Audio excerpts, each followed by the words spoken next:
I know you guys can't see this, but I love that James is just kind of like our own crazy old man. Laughs like crazy at the cast and just gets up and walks away at random times. Like, I'm glad he's here with us today, though. Seriously. But yeah, he's going to be our B real quick. So we'll get these intros done with Adam. Spawning in the top left corner of the map. He's down 1 in the loser's bracket.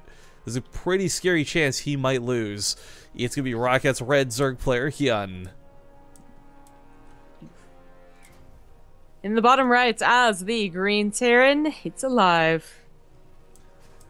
Alright, so this is actually really great for live. The finals of this tournament could very well be a rematch for him, and if that's the case, there's the power of the curse that seems to outweigh any amount of skill, unless you're Lilbo. That being said, it is going to be a situation where he still has to fight one more best of 3 after this to get out of the group alive, and that's going to be a little bit scary. James, did you just leave the game? Did you just sit down at your computer and leave the game? I was gonna change the gamma. Are you oh my God. serious? Like I said, guys, he's like our own crazy little old man, and I love it. Well, I guess, James, let's get you to mute yourself for this one, I guess. Okay. I love you, mute myself and just curse my way and try to recover out of this. Well, ripping pepperonis there. We'll get Mal back on for the next game, of course. Whether it goes to game 3 or whether it's a new series. But, Zombie Grub, so what do you think that first game out of HyuN? Like, the choice to go for the all-in? I mean, it's HyuN. It's not like we've never seen it before, but that felt so... Like, that was an awkward game. yeah, well, when it's scouted, you know? Like... Well, no, that might be like a live's opening, like the tentativeness, like, oh, let's do this, but do that, and then... I kind of thought he was going to get caught way off guard by that, but he held that so well. Honestly, his follow-up wasn't that fantastic. Like, if that had done even, like, mediocre amounts of damage, you know? Like, killed maybe, like, 10, 15 SCVs. Like, I think he had a 3rd CC, but, like, his barracks protection was actually pretty bad. So, once he lost the Hellions, it was like, oh, how many Marines left over? But luckily, the Hellions did kill so many Lings and Banelings that... well, they survived anyways, but you know, Ling Baneling attacks are obviously like one of the there's more Lings, which are sometimes worse, but there's no Roaches, and Roach Baneling is always I think people think scarier. Yeah, see, that's what I was really thinking was a bit weird out of HyuN as well. We've seen Roach Baneling, like, HyuN is like the guy who, I don't know if he invented this, but he's definitely made it his own. Go for that fake 3rd temporarily, go for the Roach Baneling all in, and that either gets you so far ahead that you can start using your 3rd, or you kill your opponent straight up. There's usually not a lot of downside to it. The regular Baneling bust is... I don't know, I outside of, like, life at the WCS finals, I haven't seen a regular Baneling bust God knows how long. Yeah, I feel like the reason you would do that, like a regular Baneling bust, is it might hit like a little bit earlier, I'm not sure, but also because it might be harder to scout. Like, you see 30 Lings, and you might be like, oh, that's a lot of Lings for this early, but there are some Zergs who are looking for the opportunity to swamp and surround the first 6 Hellions, because they don't want to deal with that shit, right? So, but Alive absolutely called it. Once he saw, you know, over like 20 Lings, he started making those bunkers. Well, Overlord hunting is kind of a cool thing to see out of Live. It's definitely an old school thing, so to speak. But Sin's Overlord range looks like it is. Get corralled to death. Yeah. I was gonna say, maybe if it moved to the right. No. Maybe no. Okay, well, it's gonna die anyways. I mean, getting a supply block this early on, even if you were to lose both these Marines to follow up of 6 or 4 Lings or something, I mean, I still think that's going to be worth it every time. Just trading out that Overlord strips away vision, of course, that's minor supply block.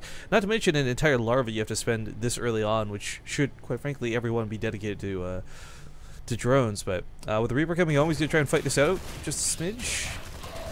This will actually not win. We can jump up to the high ground, maybe. Use the cliff a bit. Oh, severe micro. It's such a minor amount of micro, but it was almost perfect for what he needed. And now Alive's actually going to kill all the Lings and go back with the Reaper. That was necessary. That was a silly fight, but that was a cool one. Yeah, really, actually not necessary. But looks like Alive was a little more dedicated to what he wanted to do. He did get a Banshee, but Hellions got into the main while we're looking over at Alive's base. Oh, wow, hey. yeah, five drones get popped off for the cost of 2 Hellions. That's not too bad. Or is it just one? It's always just one. Yeah, it's 2. The Banshee follow-up to this is also going to be a little bit annoying, to say the least. There's no Spore Crawlers down just yet, and with HyuN not quite being on layer tech, that Cloak is going to be no overseers. No fun to deal with. A couple more Hellions try to sneak up, looking for that same luck. However, will be driven off. Is HyuN gonna do the same all in? Like again, this is why I think that it's harder to scout. Like maybe he's just waiting on the Evo chambers. Yeah, exactly. She was just waiting on the Evo chambers. He throws them both down at the front, and that Bailey Nest was purely in case it was a Hellbat build because he was unable to scout until this Overload speed finished. Yeah, this is a really nice Overload scout too. With the speed before layers, it's not too much worse off than the Overseer, but the difference is you don't get this detection. So this Banshee picks up about 3 drones so far, and the Queens are not able to see it. Sadly, the Spore Call will finish up in a moment's time, though, and Live's just gonna fly away. Hellions in the middle of the map, almost getting caught. Quick reaction set up Alive, gonna kite these jump for a small amount of time. Where's that Banshee? Comes back to finish off a couple of wings, I guess. Yep. And the armory is almost done, and HyuN has not made any Banelings, so this might still blindside him even though he got a scout on it. He saw the armory, but maybe he didn't see it. Well, I think the problem is he just wasted so many lings. He actually doesn't have that much potential for Banelings. Yeah, here comes the Hellbats, here comes the Banshee, and HyuN, man, he's in a lot of trouble. There's no ifs, ands, or buts about it. Yeah. The Banshee can cover the backside of the Hellbats and kill the Banelings, and let the Hellbats deal with the Queens. Queens sacrifice themselves for their children. Run, my drones! Into the fire! No. Oh, no. Oh, no. Banshee's picking up a couple of his Banelings as predicted. That's going to work out really nicely. The Hellbats are kind of split up, though, so it's not going to be the easiest thing to get those connects off. But looks like HyuN is starting to clean this up. However, the Banshee still remains to be a big problem. Finally running out of energy. He might be able to pick this one off, but there's another one up here to the north. And these Hellbats, actually slowly dying to the Queen. Very slowly. Walk up to the Queen, do a little damage. There you go.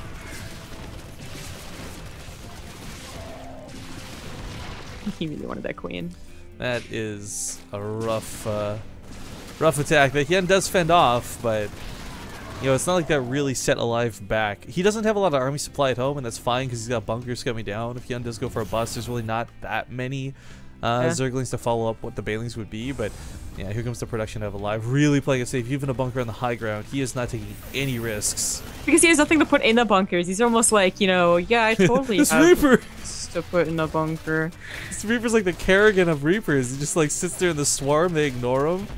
I'm gonna assimilate him. God. Oh no. Oh, that's bored. Right? Actually, yeah, this becomes really bad really quick because the natural base is gonna have to be given up, no question about this. But the main, I don't know. Maybe he'll hold this. There's a lot of he's getting production up. He's gonna that bunker's gonna live if there's any amount of repair. In fact, it's not being targeted down. So when the Banshees comes back as well, it might be an equalizer as opposed to like a win for either player. I think this is definitely a big deal for HyuN. He lost so many drones early on, and he did get the count back up to a 40-ish, but taking Alive down to 30 or less, definitely what he wants to do. Kills some of the mules as well, fresh and new, so a lot of energy wasted, a lot of energy lost. We do have 2 Hellbats going across the map now for a counterattack, but HyuN at the same time is flooding more lings over, and there's no wall. Alive did not replace this at the slightest. Yeah, but this enemy has a big enough Marine count. Oh, wait, well, unless he picks up most of the Marines. Oh, he's gonna go for that drop, huh? That's gonna... Well, it's got some potential to kill HyuN behind this. Let's not forget HyuN doesn't also not have a lot of home, just the Queens, but... looks like he's gonna come back with his Zerglings. Yes. I think he saw the Hellbat drop. Well, he didn't know it was a Hellbat drop until now. Well, he sees the Hellbats, period, and starting to fall back. We got the 8 Marines unloading here in the natural, so definitely gonna be a pain. No Banelings to deal with this, and they get a really nice spot behind the mineralized, but HyuN actually gets on them just in the nick of time to make sure they can get us around. So many times we see 7 Marines just sit there between the guys and the minerals and kill infinite Zerglings, but not today. Yeah. I wish you would pair up the Hellbat drop and the Marine drop, but, hindsight. Oh, the upgrades have restarted for HyuN either. I didn't notice that. Yeah, he might be down a little bit in upgrades, but I mean, he's going to be relying on Banelings for the time being. So I think in that regard, he should be okay-ish. With Banelings, of course, +1, +2 doesn't really matter. You're going to kill the Marines in 2 or 3 anyways, but it's primarily the fact that these lings are not going to be able to get a lot done. 1-1 plus medevacs, these lings are not going to be doing more than tickling the Marines. Yeah. And Alive just straight up has like a bigger army supply. Like it's actually double plus, it's almost triple. Yep, there you go, almost triple. HyuN is finally getting to like a decent drone count with these last 13 drones coming out, but that was most of his larva. And basically Queen defense against this army is not going to work. Yeah, no, those Banelings are coming in so late. The Marines are getting on top of them. I kind of fear this is it. Good game. Wow. good game. Alive. Takes HyuN out of the tournament 2-0. Ugh.